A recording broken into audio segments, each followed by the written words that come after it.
Jesus was led up by the Spirit into the wilderness to be tempted by the devil. He fasted 40 days and 40 nights, and afterwards he was famished. The tempter came and said to him, "If you are the Son of God, command these stones to become loaves of bread." Jesus answered, "It is written, one does not live by bread alone, but by every word that comes from the mouth of God."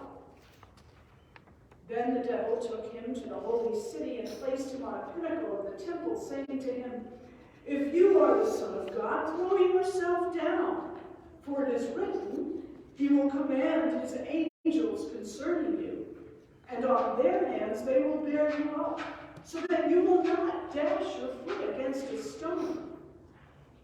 Jesus said, "Again, it is written, do not put the Lord your God to the test." And again, the devil took him on a very high mountain and showed him all the kingdoms of the world and their splendor.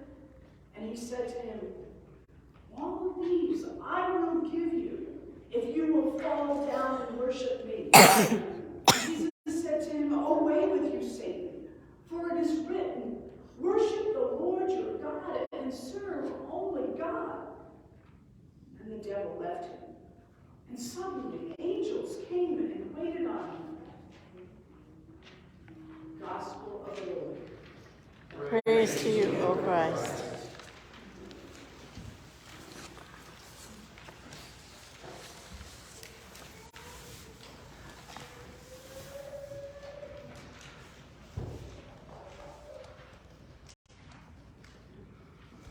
So the theme today, I'm going to give you the punchline at the beginning, so you can think about it as we go through. But the theme today is God first.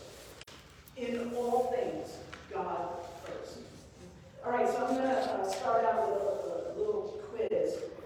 I'm thinking of a person. I'll give you some clues. And when you think you know who the person is, you raise your hand and let us all know. And you get nothing but bragging rights if you get it right. All right, this person won the Nobel Peace Prize in 2002. Rachel. Who? Jimmy Carter. Boom! Rachel's got it on the first clue. All right, thank you very much, Rachel. He won the Nobel Peace Prize for finding peaceful solutions for international conflict. He also advanced democracy and human rights. He promoted economic and social development. He aspired to make government competent but compassionate at the same time. He championed human rights, and he hired record numbers of women, blacks, and Hispanics. And he left the Southern Baptist Convention of the Southern Baptist Church because of their poor stance on women. Jimmy Carter lived out of a heart for God. He steered away from temptation like the shortcuts that could get him more popular and get the world moving quicker, whether that be war or doing something a little bit differently other than what his heart was calling him to. He always put God first. And I believe that that is partially what caused him his second term. Because I think that if he were able to say, well, we're at war and we're winning the war, and prices are lower, even though they might pop up at another time, he could be able to say that if he kind of cut corners and cheated a little bit and took lives a little bit more lightly. But he didn't. At the center of his heart was God, which was at the center of Jesus' heart in today's gospel. So, stones to bread. Now, we have really nice stones here. These are nice polished stones. They're soft, they're easy to hold. And I'm not sure that these were the stones that the devil was tempting Jesus with, because I'm wondering if they were just hard stones that had edges to them that could hurt. And the devil is saying, turn them into bread. Nice, soft,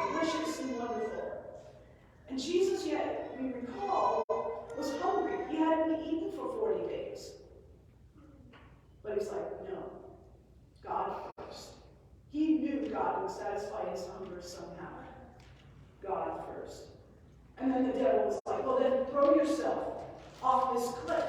You know God's not going to let you die. God will give you angels to catch you. Nope. And don't test God.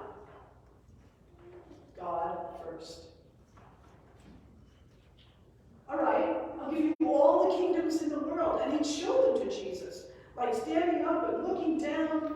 Look at this beautiful, look at all the gold, look at all the people who will love you, who will follow you. And you can tell them to believe in your God.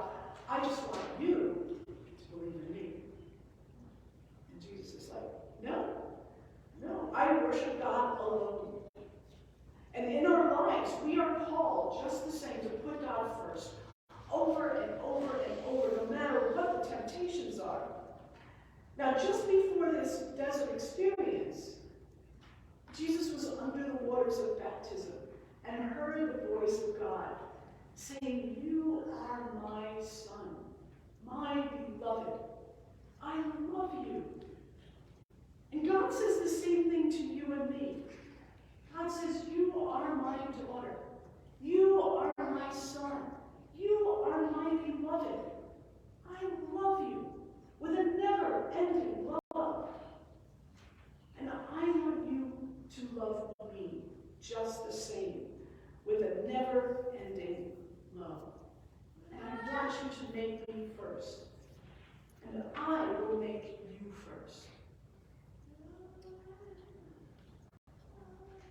We know that Jesus was fully human and fully divine. But our tendency is to lean into Jesus' divinity. Well, he was God. We know that now, right? He was the Christ. He was resurrected. But he was fully human. Jesus was just as human as you and I are. And those temptations in the desert were just like the temptations that you and I have. The temptations for power, for control, for one-upping somebody else, for being first, for cutting corners, whatever it might be. But Jesus, in his humanness, showed us that we can veer away from temptation in the same way that he did. We are baptized into Jesus' death and resurrection. His death, we know, he knows the temptations that we will get in this world. He got them too. So we're baptized into that common place. And we are also baptized into his resurrection. That's what we live. We live in that hope.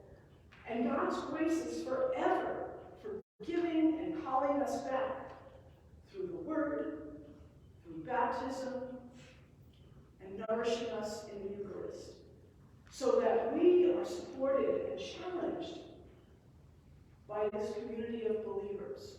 We can help each other steer clear of temptation and be the people that God calls us